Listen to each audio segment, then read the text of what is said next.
Welcome back to HBCU Game Day. We are here from the Atlanta studios, the home of the 2023 MEAC-SWAC Challenge. It was all Jackson State University. They talked the talk and they backed it up against the South Carolina State Bulldogs, really putting it on them 37-7. We are going to react to the MEAC-SWAC Challenge. We're going to get to the atmosphere. We're going to get into the game and what it means going forward. But we're also going to give you guys a loaded Week 1 preview because HBCU football is back, baby. I am Simone Stanley. We are here with Wilton Jackson and Steven. Don't forget the J.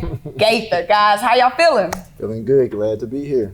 Glad to be in the air conditioning after yesterday, man. Yes. After last night, of course. So that's what we have to jump into. The atmosphere for the game was crazy. I have to say, the Jackson State fans were talking on Twitter for months now saying, we have to show up to Atlanta. We have to pack the stadium. We have to because you're an alumni, guard the yard. They have to guard the yard, and they did that. The Jackson State fans were there. It felt like a home game for JSU last night. Yeah, I would say the same thing. I mean, they've been waiting since the end of 2022 at the Celebration Bowl when they walked out with a lot of disappointment, heartbreaking loss. And they've been talking and they've been hyping this up the entire time. You know, they've heard all the talk. Everybody's talking about who they've lost and, you know, are they going to have anything left in the tank? And I think it was very personal to them in a lot of ways. And they showed up and showed out from the fans and all, obviously, in the game. Same what he said. I mean, you talk about bleeding the blue, like fans came out, they were everywhere. And like literally since the end of Deion Sanders' tenure, it's been about, okay, we're going to limit this talk. We're going to shut up the noise. You know, even that classic line from TC from SWAC Media Day, you know, they don't know. They didn't know. He even mentioned that, you know, after the game yesterday. And so now you have fans saying, now they know. Now, granted, that might be still a little too soon to say, but it's a good, you know, good outing from them, you know, for them to come out the way that they did yesterday to see that game. Jackson State gets the win. So, I mean, who wouldn't want to win to start the season? And what a special first game for newly minted or cemented head coach TC Taylor to come to Atlanta. He said in the press conference he just wanted to get a win in Atlanta, to be in what felt like a home crowd because, again, the Jackson State fans were everywhere. To get that first win after all the talk, after all the noise with Deion Sanders' departure, all the turnover on the roster, to have that TC chant at the end, how special? Absolutely. I mean, TC, this is a person that has played in the program, number one. 2, came back to the program. Now he's the head coach. Like, you get a win in a place that it's been hard to get a win at. And you take over a program after someone like Deion Sanders, you bring in 70 new players. Not 1, not 2, not 5, not 10, 70 players. It's hard to get 70 new players to join and be on one accord. So to see them play it the way that in the manner and the way that they played last night, I mean, it was phenomenal. You know, a lot of people, like I was just saying, a lot of people doubted what Jackson State was going to do, specifically on both sides of the ball. But really, for sure, playing a team like South Carolina State has always been known to be physical. Well, last night, offensive line for Jackson State pretty much was a little bit more physical than South Carolina State. So, you know, that's something to see. And like I said, to see TC have that impact and to see his team, you know, the work that he's put in with this team already, it's got to be a good feeling for him. Absolutely. Yeah, I mean, you know, we've heard they don't know so many times. I think they're going to need to get John B. To the stadium at some time to really hone in on that. But, you know, the players are talking about it, and I think everybody just wanted to show that, you know, obviously the recent era was great and got them back to where they had been previously, which is at the championship level. And then, again, to see Coach Taylor, it's just amazing. You know, I'd never been to a Jackson State game prior to the previous era.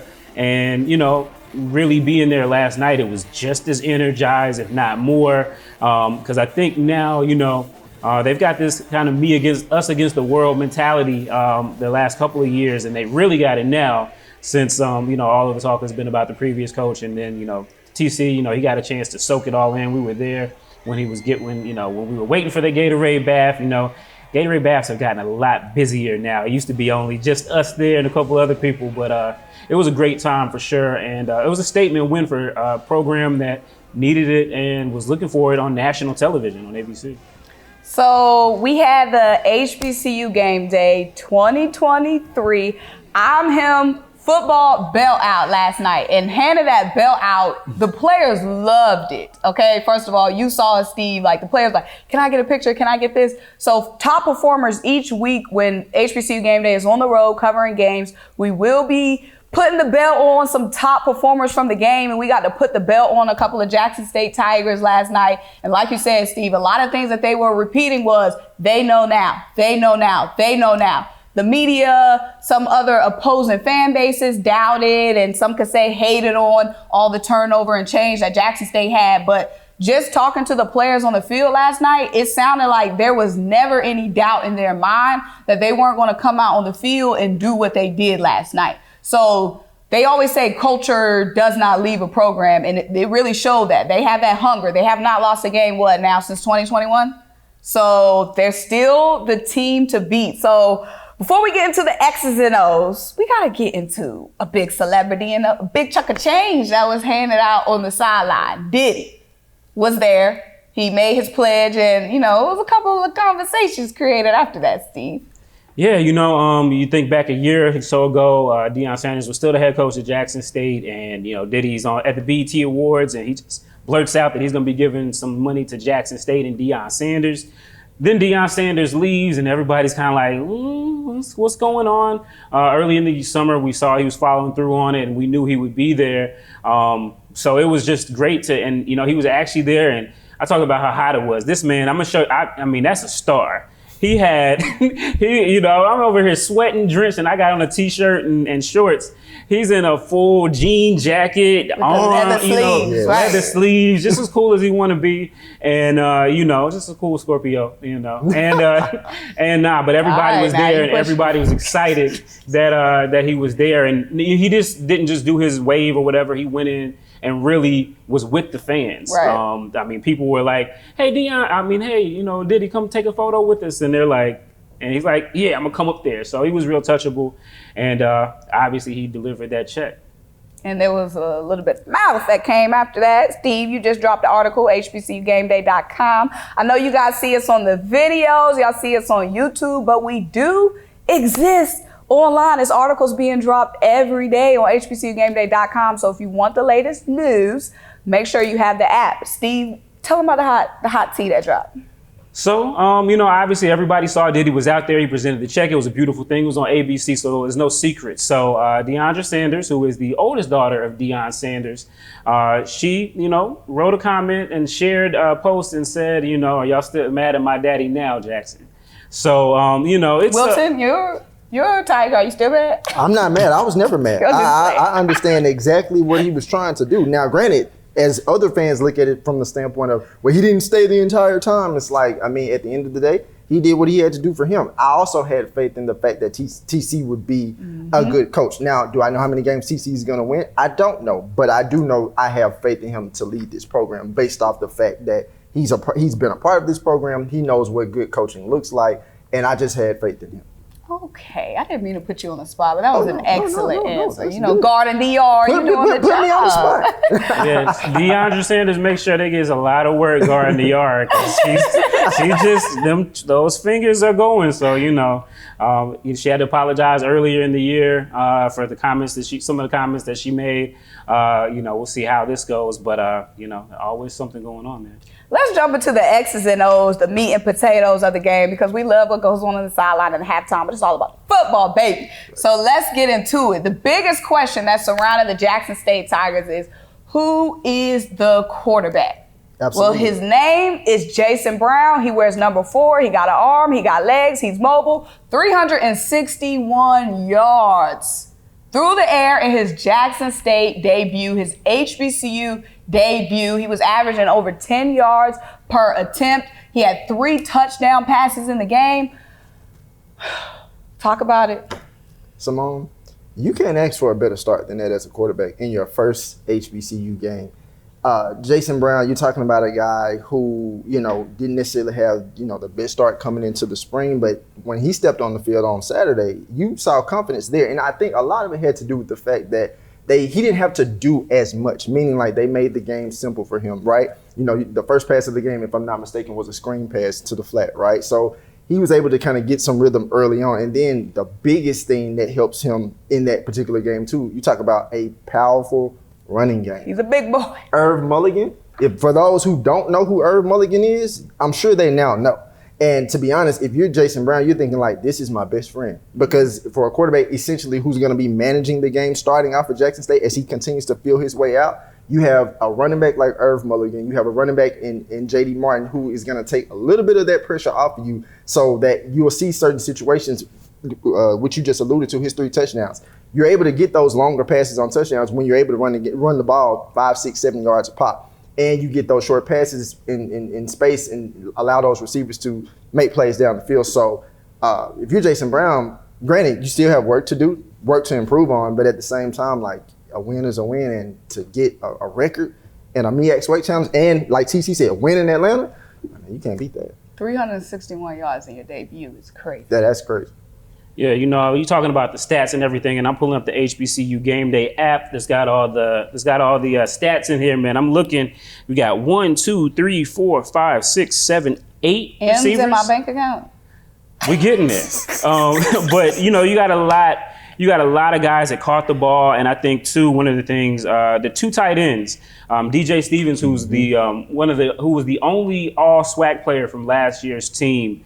You know, he was out there and he caught a touchdown, a 21-yard touchdown. And then his running mate, Jinsey Riley Jr., he caught a 40-yard touchdown pass. So you're talking about 2 catches, 60 yards, 2 touchdowns to the tight ends.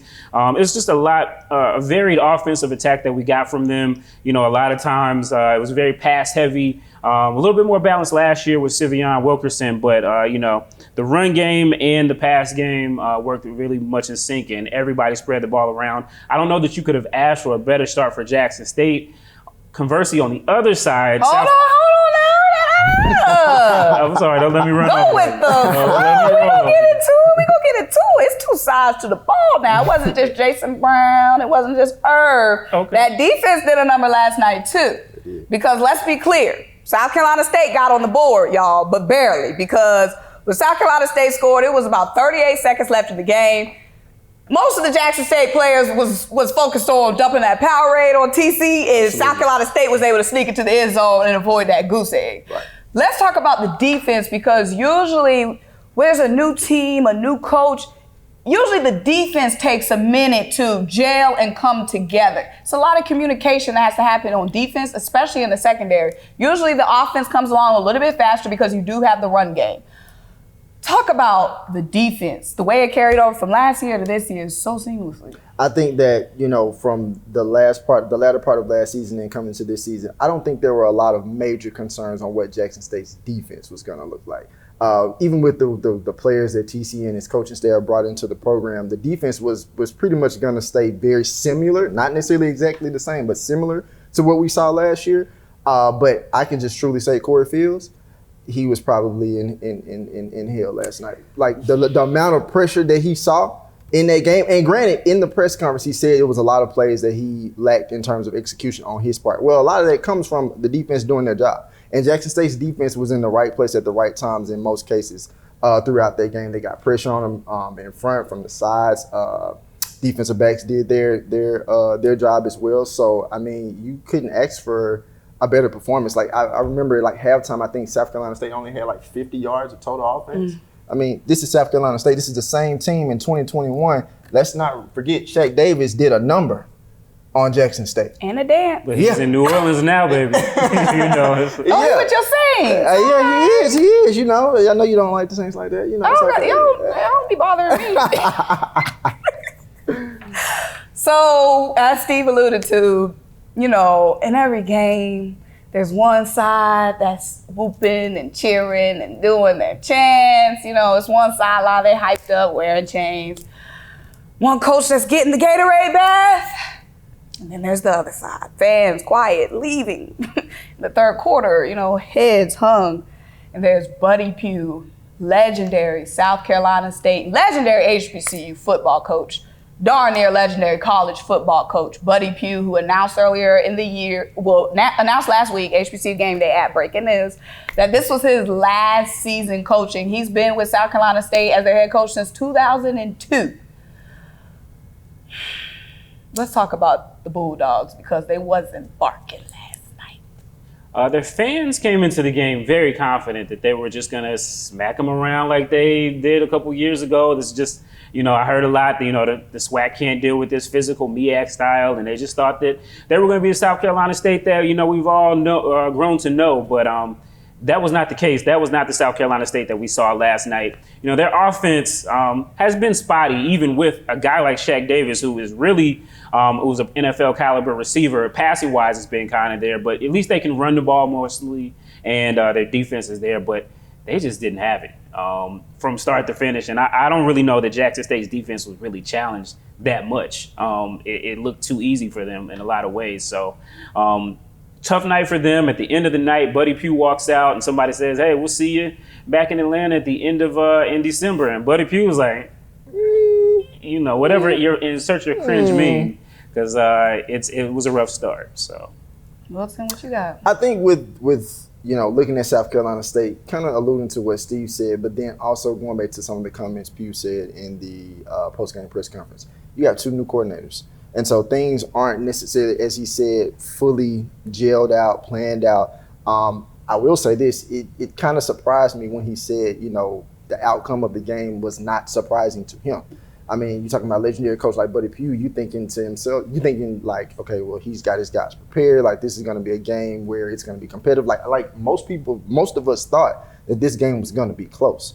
And after the third quarter, it was like, wow, like Jackson State has like 30 points. Right. And it's like, this is not what we expected. This is not what we saw in 2021. The physicality that we saw South Carolina State bring, they don't have it this time. And so I think a lot of it just has to do with the fact that every program goes through this. There's always going to be a time where like you're up, and then you're going to have those years where it's like, okay, we're going to have some down years. We have to revamp, regroup. This could be a start to some things, getting into a better shape or having to improve to get in a better shape for South Carolina State. And one of the big storylines, of course, heading into the game, once Buddy Pugh announced his retirement plans, was, the new and the old. Coach T.C. Taylor coming in, his first season as a head coach, starting to, make his path, start his journey, write his story. And then Coach Buddy Pugh starting his last season after being such a successful coach for a head coach for a long time. And T.C. Taylor got that check mark, got the win. But y'all, that was week 0. That was just week 0. We have a whole season of HBCU football that we're going to be covering and breaking down here on HBCU Gameday. So I think it's time to transition to week 1, get into some previews. We got to start with the Orange Blossom Classic coming up this weekend, the Jackson State Tigers versus the Florida A&M Rattlers. So last season, the Rattlers put a whooping on your Tigers. Y'all getting your get back this year? You mean the Tigers putting the whooping on the Rattlers? Because I'm thinking like, I'm sorry, the Tigers putting the whooping on the Rattlers. That was a whooping that was given out. It was a whooping. Yeah. So let's get into the Orange Blossom Classic, because a lot of people, including you, Wilton, were saying that Jackson State wasn't really tested against South Carolina State, and the real test is going to be week 1 against FAMU. Why do you say that? Well, it was a test. It's just what you call that pre-test. Like, it's like, like I told you, we were talking yesterday, like, you have an ACT and you have the practice exam before the ACT. The ACT is Saturday. Sunday. This is a FAMU team. Obviously, Jackson State has had their changes in the players that they brought into the program. FAMU has brought in other additional players. This is going to probably be a lot closer game than what we saw last year. FAMU, obviously a very physical team. They have some high-quality transfers, too. A couple of them, they have some running backs. One by the name of Jaquez Yant. He's transferred from Nebraska. And then also everybody, when you think about FAMU, you're thinking about how are you going to replace some of the players that they lost last year, like Xavier Smith, rookie, trying to make it into the NFL. You're talking about replacing Isaiah Lamb. But, you still have players like Jamari Sharee, wide receiver, that's still there. You still have Isaiah Major. You still have Javan Morgan, Kendall Bowler, Gentle Hunt. Like, this FAMU team is loaded. So while we knew, or at least thought, that South Carolina would bring the physicality, FAMU is going to bring a different level of physicality. And then there's also the idea of this. Jackson State secondary played well last night. Defense played great last night. Well, now you go from limiting Corey Fields, but Corey Fields is not Jeremy Musa. And let's keep it real. Jeremy Musa has shown us last season that he can throw the ball around. I mean, hey, I don't know how to follow that, but I just, I think Saturday night's game was like the greatest promotion for the Orange Blossom Classic because I think, again, that's the best that you could hope for Jackson State. And so, we know what that game has been these last couple of years, a lot of excitement. Last year, not so much after the game kicked off for FAMU. So, they're looking for some get back. Jackson State is looking to really show that last week wasn't a fluke. And now, Coach at FAMU, they still have some film on Jackson State where, you kind of knew TC from being an offensive coordinator at Central, but you really didn't know with this personnel. So they have some game film. I think this week is going to be very interesting. And TC really made sure that everybody knew that they're trying to turn the corner because they got a FAMU team that, those might not be the same players on the JSU side, but best believe that they want to get some retribution for that 59-3 beat down from last year. So you got the score. Thank you. I had a mental test in my head because I said it was a whooping. I was like, which one of them is going to remember this score? Good job, Steve.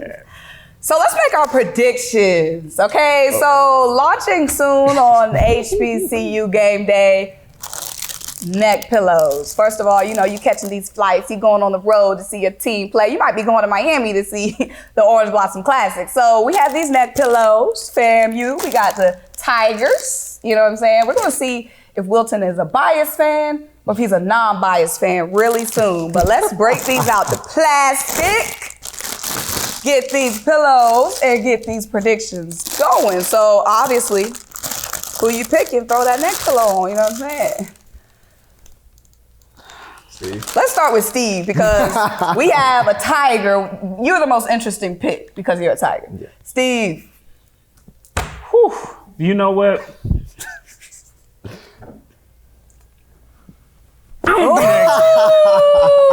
Jackson State, you did your thing. You did your thing. FAMU, them boys got a lot built up from last year. So, we're going to see. But I think it's going to be a good game. I think it's going to be a close game. But the Rattlers, look, the pressure's all on you. We've seen you fold before. I don't know, but I'm gonna go with it. So, y'all sassy. All right, Wilton. As somebody who's born and raised in Jackson, I've been around Jackson State all my life. Choose your pillow wisely. Yeah, I know. I really like this FAMU team that they're putting together. I also have a lot of respect for what TC's doing. Honestly, I'm gonna go with Jackson State. Okay. I'm lower to the soil because when we talked earlier today, you said you were picking FAMU. So you got on the show, the lights came on, the cameras came on, and you cracked. I did. I'm gonna stick with Jackson State. All right, well, I'm gonna make my pick. I'm going with your Tigers. I thought you were gonna take FAMU and I was gonna be able to throw this thing on. But I'm going with the Tigers because one thing that I do, I go with the hot hand, Steve. You know what I'm saying? You're going with the Rattlers. We haven't seen them boys since, last year. I'm going with the Tigers. The iron is hot. Got to strike while the iron is hot. So I'm going with Jackson State University. Book it, lock me in. Okay? Well, one of us is going to be a meme, or maybe two of us. Well, you were the one talking the most junk. Folding the pillow up. We've seen them fold before. We have seen them fold before. So, it is what it is. But it's a new year. All right, keeping it in the SWAC. Week 1, we have a Labor Day Classic. We have Alabama State University versus Southern. Southern was just in the SWAC championship game. Both of these teams are going to have new quarterbacks. And Jason Brown set the tone for new quarterbacks in the SWAC with what he did in the MEAC-SWAC Challenge. How are y'all feeling about Alabama State and Southern? I'm looking forward to see how Harold Blood fits into Southern's offense. I talked to him at SWAC Media Day. He seems very confident. He's not a guy of many words. Like, you ask him a question, he's going to answer the question. That's it. You want me to tell you why? Why? Because he's been studying my quarterback, Jalen Hurts. Okay. Okay. Well, if that's the case, if he brings that type of play to Southern, then we ought to be. That's what I asked you. I said, okay, you got the interview skills, Jalen has, but you got the legs. And what did you say? Of course, he said. I mean, yes, I got that. No, but in all honesty, like he's a quality dude. He's a winner. He came from a Destrehan program in Louisiana. Went to grad school at LSU, so I kind of familiar with that area. And then like Dooley is one of those coaches who wants to play up tempo. Offense is going to be on point. It's just going to be interesting to see how that all comes together. And I feel like if he has a good game, and Southern is pretty much usually notorious for having a really strong defense. So I'm thinking that if Blood has a quality game for them, they come out with the W. Oh man, I think there's so much that we don't know about this game. Alabama State last year they made some strides under Eddie Robinson. We got some moments we won't ever forget. But they've got the bar raised pretty high this year. Expectations are high in Montgomery, but expectations are always high in Baton Rouge. Coach Dooley is in his second year at Southern, and I know he's eager to defend that crown. I think it's going to be a really tough, really tight SWAC West division, and Southern is the team that came out on top last year. Their quarterback situation, as Wilton said, is definitely going to be important, but I think that they've got the defense to really keep them in games, and I think that they'll get enough offense to keep it in it too. So I think it's a really exciting matchup, and we'll learn a lot about both of these teams early on. Yep. Labor Day weekend is loaded with the classics. We also have Texas Southern versus Prairie View A&M. Wilton, this is one you have your eye on. Right. What are you looking for? I'm looking to see what Andrew Body does this year. I'm like the last 2 years he's been hyped up like, okay, Andrew Body, he's this great quarterback, freshman. Andrew Body last year, he's going to take that next leap. He took some of a leap, but not that next big leap. This year, having talked to him, he said, and talked to Clarence McKinney, coach at Texas Southern, he was just like, he needs the quarterback, he needs Body to just not necessarily try to be Superman and really just focus on doing the little things that, that the team needs for them to win. And like, granted, we all know he's a talented quarterback. He can throw the ball. One of the better quarterbacks in the SWAC. But being able to do the little things that helps the team win overall. So I'm looking to see what he's able to do against Prairie View. Yeah, I think for Prairie View, they have they were at the SWAC championship game a couple years ago, had the change last year, so they're looking to get back in there in the mix. A lot of people are excited about Texas Southern because of the quarterback and because of everything they've got going on. But as of late, Prairie View has owned this series, the Labor Day Classic in Texas, so they'll look to continue that dominance. There's questions about their passing game, whether or not they can, give a little bit of variety. So, we'll see what they've got going there. But I think this is a pivotal game. I mean, just like you look over in the SWAC East and you've got FAMU and Jackson State taking on each other. You've got Prairie View and Texas Southern. This could be something that when we get into late November, is going to be a game that's going to be a deciding factor. So a lot of excitement there. I think a lot of excitement for everybody. And, I think everybody's just anxious to see, is Texas Southern actually going to become a real living, breathing football school again? Because, it's been a while. So you got a lot of little digs over there, Steve. They not going over our head. We peeping, okay? So headed up north, we have the Brick City Classic. Grambling State University versus Hampton, okay? Little MEAC-SWAC action going on. So Grambling State, their head coach, Hugh Jackson, heading into his second season. Is it some pressure now, Wilton?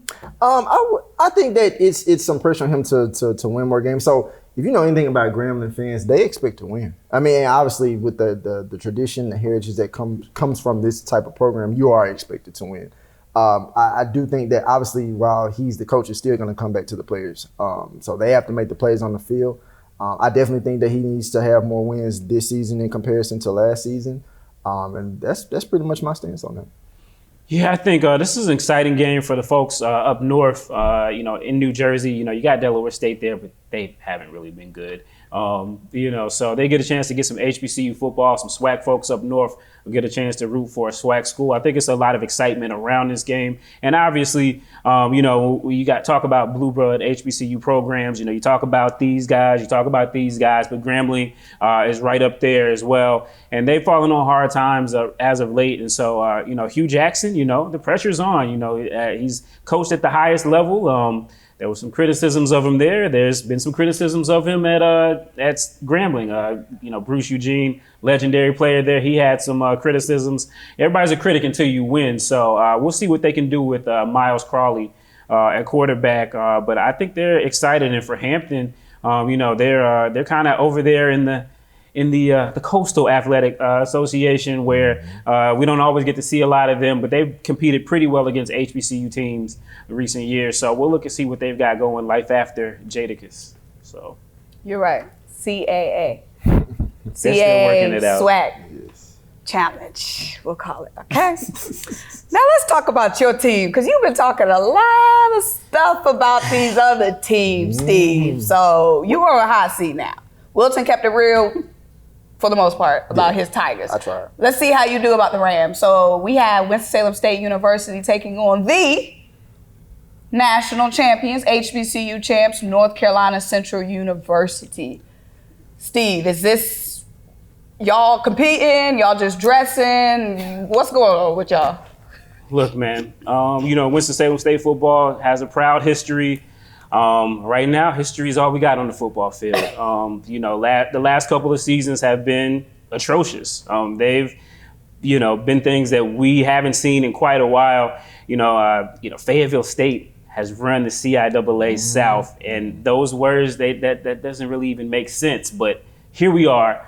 So this is a new year for them, and they've got their toughest game to start off with, the defending HBCU national championship, North Carolina Central. It's a team that's, going up, and Winston-Salem State is just trying to tread water as they're trying to get back to the CIAA championship level. So, it's an old rivalry game. I asked Coach Trey Oliver if he planned on playing Davius Richard the whole time. I said, you can go ahead and rest him a little bit. You know what I mean? Oh, you would love that. But he said he's going to let him go full throttle. So Davius Richard, looking to get off to a great senior season. He's a Peyton Award candidate. So, the Rams, they got their work cut out for them on the field. But I guarantee you this. Ooh, I'm pounding the table. Oh, this is real. Winston-Salem State will win 2 out of the 3 battles on Saturday. It ain't gonna be on the football field, but when it comes to that band, that sound, whatever thing they got going on, cancel that. Red Sea of Sound with the dub, and of course the red team cheerleaders. I'm sorry, you're making it all about not football. This is a football preview show. You don't know. At Winston-Salem State, we are we haven't been talking about nobody else cheerleaders getting wins. And a cheerleading school. So, look, we got to take the wins we can get. So, okay, yes, but this is the game. football. Let's keep it in the trenches. And I see how you try to get real PC talking about your team. You wasn't talking about crumbling. Oh, no, they've been. The way you did our new neck pillow. Look, I said atrocious. Atrocious. You did. North Carolina Central. This is their first game of the season. Everybody wants to see them. They have as you would call a pre-test opponent against Winston-Salem State University. Is there anything that you're going to be looking out for from the Eagles, though? I hope that they don't get complacent. Some teams come into the season, you get an opponent like Winston-Salem, and this is no disrespect to Winston-Salem at all. No, disrespect his team. He's been disrespecting others. Smaller opponent per se. But North Carolina Central should definitely take care of business. I wouldn't want them to let Winston-Salem State feel as though they're going to be in this game at any point. Because, like I said, when you give teams confidence that they can hang around and win and things like that, that's when you get trouble. North Carolina Central, in the type of coach that Trey Oliver is, he's a no-nonsense coach. He's about handling business. His players are the same way. So come into that game, handle business, get to the next game. I tell you what, they not charging no-name prices for this game. It's right up there with homecoming. It must be the band and the cheerleaders y'all bring, because it ain't the football team. You know what? Now, let's talk about NC State. How about that? This is HBCU Game Day, baby. We're going to have a red and white thing going on, man. Okay, let's keep it pushing. So let's go on to the SIAC. We have the Red Tails Classic, so we're going to show the SIAC some love. Tuskegee versus Fort Valley State University. You're going to be at that game. Tuskegee has a new coach. Why are you looking at me like that? You're not committed to going to the game? Roll with it. You sounded surprised. You just so saying, oh yeah, I'm here to red advice.